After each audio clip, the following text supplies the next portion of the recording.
This is a tutorial on how to upload and optimize a YouTube video. There's a right way to do it and a wrong way to do it. In a nutshell, the better optimized the YouTube video, the more likely it is to get views. So the video started off very, very slowly. And then I got a quick growth, and then it's kind of nicely going up. But this is what's interesting.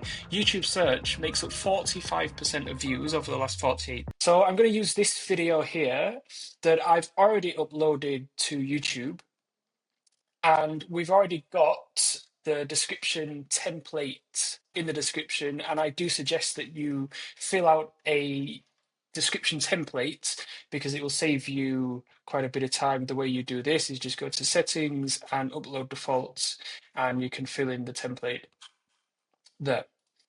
So we go over to the video. Now, I also recommend that you create a checklist. I've been on YouTube a long time, since 2016. It doesn't matter how many times I've uploaded a video, probably hundreds at this point. I will still forget to do one of these things if I don't have a checklist. This is the one that I use. Feel free to steal it.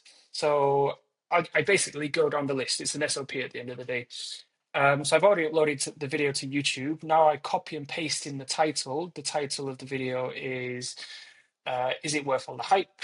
Jet Black Trainer. I copy and paste. I don't type it. Obviously, if you type it, then you're more likely to have typos in the title. Write the description and ensure sponsor call to action includes all information. So this is for sponsored videos. Well, technically it is a sponsored video because Jet Black did send me this for free. They gave me it for free. However, they didn't pay me. I'm going to add just a mention in the description, just saying thank you for Sir Jet Black for sending this out. And then I'm going to write the description as well. So this is the template from other videos. It's a very simple template. The first paragraph is like 1 or 2 or 3 sentences on what the video is about. A lot of people are not going to read this. However, it is good for SEO. Then I'm going to watch the video and create the timestamps.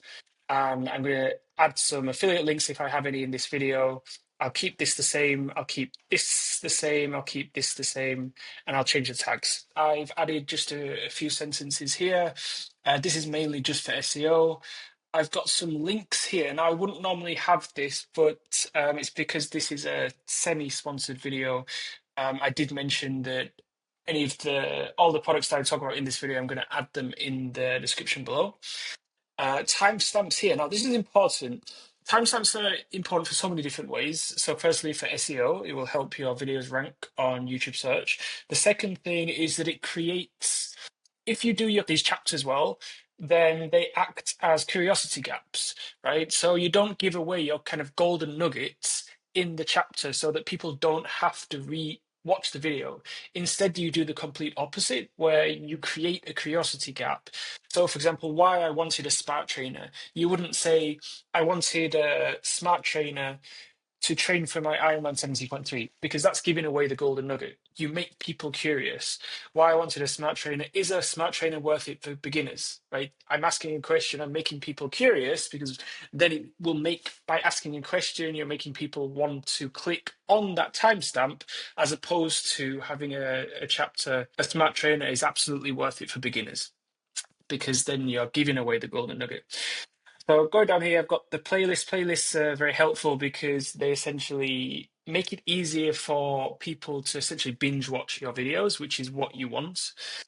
The more people binge watch your videos, the more YouTube will promote your videos, because it'll send signals to the algorithm showing YouTube, this channel's amazing, let's promote it even more, because people are binge watching. So playlists make that easier. Got a link here.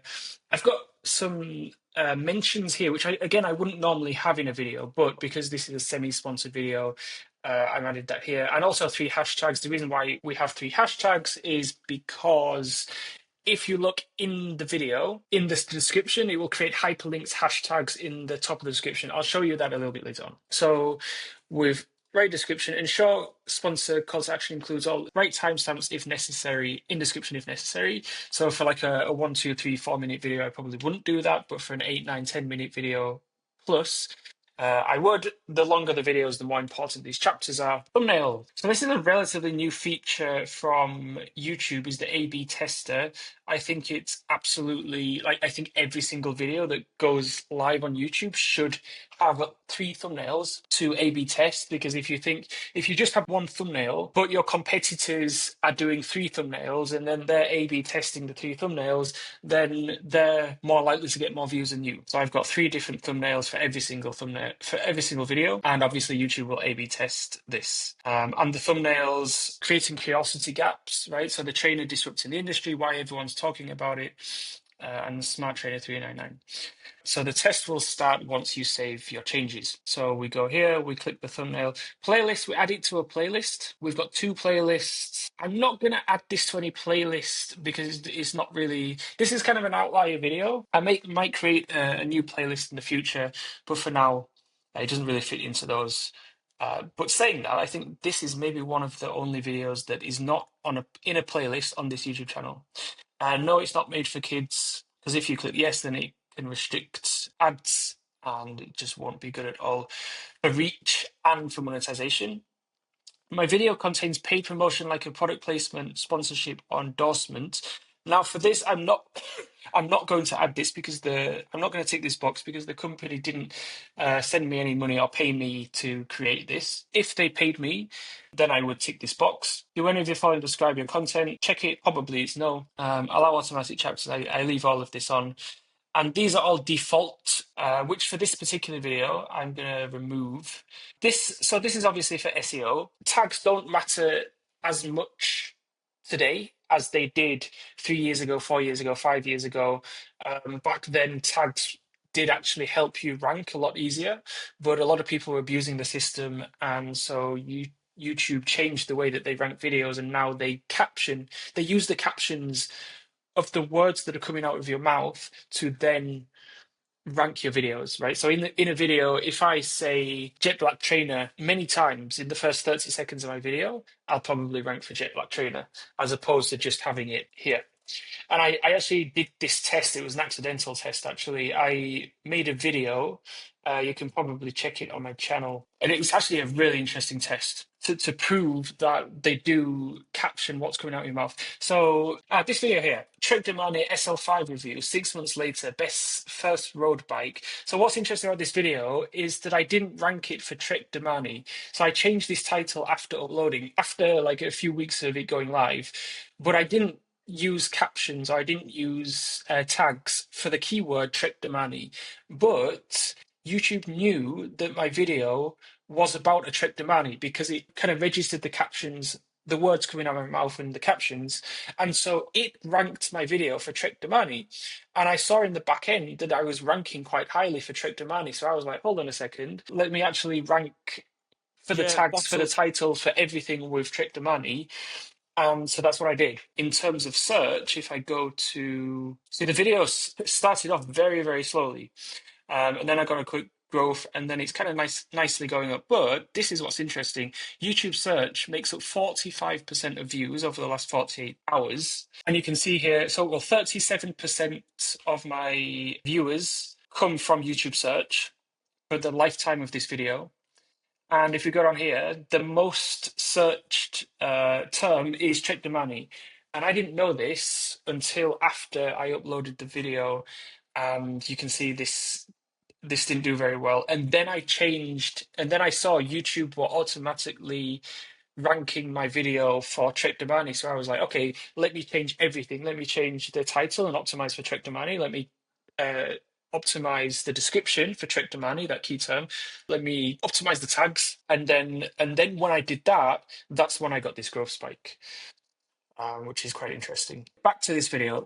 So this should only take 60 seconds, 2 minutes maybe to fill this in. Don't spend ages and ages researching tags because it doesn't matter too much. But if it only takes 1 or 2 minutes, then it is worth spending that 1 or 2 minutes just quickly filling this in. The tags filled up. I would always try and get this up to 490 plus out of 500. Like I say, don't take too much time doing that. So playlist is done. If sponsor, check sponsorship box. And tags, we've done that. So then we press next. I'm going to turn monetization on for this because why wouldn't I? And again, I don't spend too much time on this. So YouTube have already added 2 slots in here. This is a 14-minute video, I believe. So I'll just add one more there, one more there. Then I press next. Add suitability. It's none of these, like it's not inappropriate, there's no inappropriate language, no adult content, no violence, etc., etc. So none of the above, and submit rating. And we go next. So this is the end screen. So my call to actions, it's really important that the outro is very short and snappy. My call to actions at the end are almost always, if you like this video, check out this video that is very similar to the video that you just watched. Meaning, if the viewer watched this particular video, or let's say it's a jet black smart trainer, they watched it all the way to the end. Then, if I had another jet black trainer related video, I would recommend that video. I don't have another jet black trainer. However, I do have a Trek Damani review video, which is kind of similar, and a playlist. I usually have one video and one playlist. Excuse. And if you want to follow me on my iron And I creation journey, also you can check out this playlist point here for all of and actually the click-through rate to go to these at the end is usually quite high. The reason why I make that a thing is because I want viewers, again, to binge watch my videos, to watch one video, then another, then another, then another. That's the main goal. Because if you can get your viewers to do that, that's when the algorithm will start pushing your content to a bigger and bigger audience. So we'll save that and we'll tick this box. We've just in this box. Now, next is visibility. So what I tend to do here is I let it go live but unlisted, and then I put a pinned comment, whatever the pinned comment might be. So it's unlisted. I have my Ironman 70.3. And then I can make a post here. I can pin it. So when it does go live, this comment will already be pinned. For this particular video, I am not going to pin anything in the comments. Normally, if the video is sponsored, then the sponsor would say, please have a pinned comment doing one call to action. So since we're not going to have any comment pinned when the video goes live, we're going to schedule it. So this video particularly will be scheduled. Let me just check my calendar. The first 1 hour of your video going live is very, very important. What that means is you really want to be seeing when your audience are online. And YouTube is great for telling you when your audience is online. So you can see these kind of rectangles, a deepest purple around this area. So I've got a free extension. We haven't actually have the paid version, but the free extension also does this called TubeBuddy that may be worth downloading. It's a Chrome extension. And there's this box here, and it gives you can either read this or you can see here. So you can see here recommended time is Sunday 11 p.m., which sounds like a strange time. That like why would my audience be mostly online at 11 p.m. at night? Like what are they doing? But it's because my audience are mostly from the US, from the UK, and from Germany, from those 3 countries. And so that's why Sunday 11 p.m. is a good time to go live. Or you can see here Tuesday 1 a.m., Sunday 11 p.m. And the reason why they say Sunday 11 p.m. it's like, well, these rectangles are not like deep purple. Why are why is TubeBuddy recommending Sunday at 11 p.m.? Why doesn't it recommend Monday at 12 a.m. or Monday at 1 a.m.? The reason for that is because ideally you want your video to go live about 1 to 2 hours before your audience are mostly online. And so that's why TubeBuddy recommends Sunday 11 p.m. And so I'd go over here and I'd send this to go live at Sunday 11 p.m. Okay, so working down the checklist, this video is going live. Copy script file to main script. So what I tend to do is if I make a video on this YouTube channel, probably about 60% of my YouTube videos on this YouTube channel are scripted. And so what I do is I back up the script into another folder and I call it the mother of all script backups. So I copy it there and I paste it here, and this is all backed up, and these are all the scripts that I've written, and then I can use those on at a later date. Even trade Claude or an LLM up using those scripts. So we've done that. Then we mark as scheduled in Notion. So I have my uh, database. So this is the kind of content calendar, if you like. And it's very simple. I have different categories. So these videos in the idea stage, meaning I've not actually started them. These videos I'm writing. Once I finish writing them, I drop them down into the filming stage. Once I filmed them, I drop them to the editing stage, and then I pass them on to an editor, and keep doing that until it's published. This video, Jet Black Video Victory Smart Trainer, is it worth all the hype? That is optimizing. However, it's just gone live. So we can now pull this down to this public section. So market scheduled and final video check. So the final video check is literally just going to the video, making sure that everything's okay. Options One thing that I should mention about uploading a video, this is like the worst thing you can do that can completely flatline organic growth is as soon as you upload the video to YouTube, you publish it straight away. The problem with that is that it does take anywhere from even up to 30, 45 minutes for the video to actually fully buffer into 4K if you're filming in 4K. And so that's why I usually schedule at least a few hours ahead so the YouTube video has time to buffer. And so you can see here it's in 4K. And so yeah, this final step here, we literally just check the video, make sure that it's not and traffic cut. lights It you can does kind of see end behind at the here. right time, and the descriptions as well. So we're just checking the links here, making sure that all the links work, nothing is broken. So all the links are fine, they're all working. So we're going down the description, making sure that there's no typos in the chapters. I can see there's the single biggest reason why I love this trainer. I'll probably change that to the number one biggest reason. Okay, so going down the description, you can check the playlist links if you like. Going down here, everything looks good. And again, the reason, and I didn't show you this earlier.